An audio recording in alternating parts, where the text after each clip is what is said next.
Yaani kuna watu mpaka leo bado hawajampokea Yesu katika maisha yao. Kuna watu mpaka leo bado hawajamwamini Yesu katika maisha yao.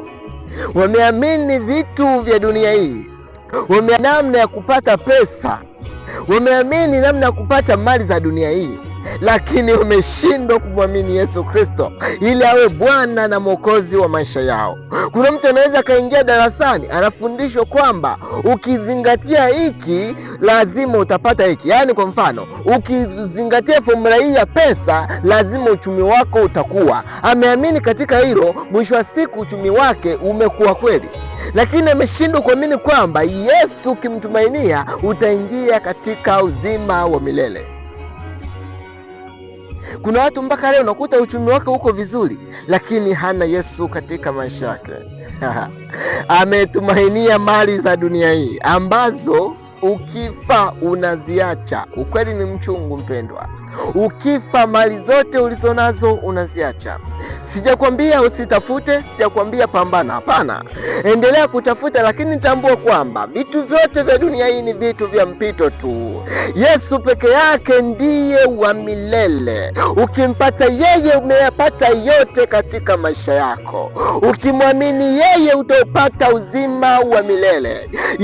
Injili ya Yohana 3:16 maandiko yanasema, kwa maana hii jinsi Mungu aliupenda ulimwengu hata akamtoa mwanaye wa pekee, ili kila mwaminie asipotee bali awe na uzima wa milele. Ukimwamini Yesu Kristo hautapotea, kwa maana unaye mchungaji mwema. Ukimwamini Yesu Kristo hautapotea bali utaupata uzima wa milele, kwa maana Yesu ndiyo njia ya kweli na uzima. Atakusaidia kutembea katika njia zinazostahili. Mwamini Yesu awe Bwana na Mwokozi wa maisha yako. Usitegemee mali za dunia hii, usitegemee maarifa ya kidunia hii tu, hapana. Mtegemee Yesu Kristo apate kukuongoza katika maisha yako. Haijalishi cheo chako ni kipi, haijalishi uwezo wako ni upi, haijalishi wewe ni maarufu kiasi gani. Wengi watakuwa maarufu, lakini mbinguni wote tunapewa thamani kulingana na matendo yako, kulingana na utakatifu wako. Kama ulikuwa maarufu duniani lakini ukawa ni mtenda maovu mchafu, mpendwa, ukifa bila kutubu, ukifa bila kubadilika, mshahara wa dhambi ni mauti. Wakati unatafuta kufahamika kwa watu, tambua kwamba watakufahamu, lakini kuna wakati utafika utasahaulika. Kwa hiyo tafute sana Mungu ndiye akufahamu zaidi kuliko wanadamu. Mungu akisha kujua zaidi na wanadamu watakufahamu zaidi.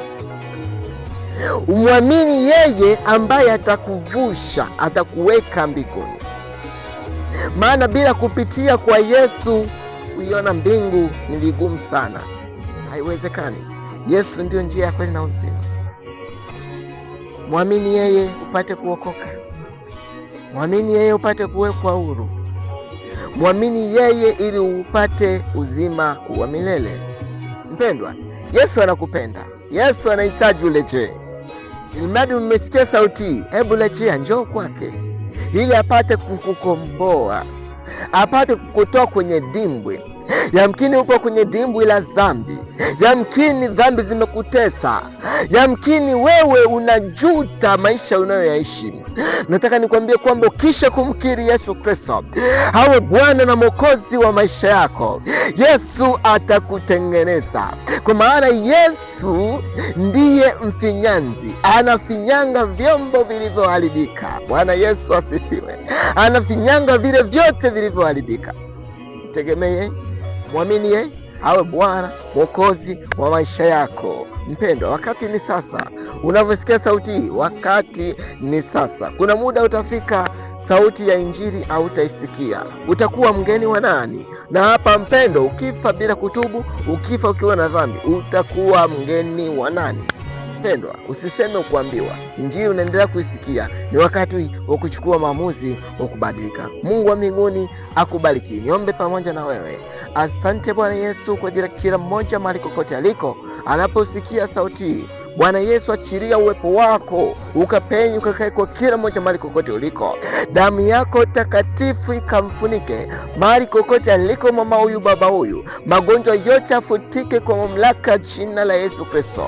Amani na furaha ikatawale kwa kila mmoja mahali kokote aliko. Utukufu, sifa, heshima na kupewa Mungu wa majeshi, nikisema unaweza, unatenda. Kwa jina la Baba, la Mwana na Roho Mtakatifu, amen. Mungu wa mbinguni akubariki.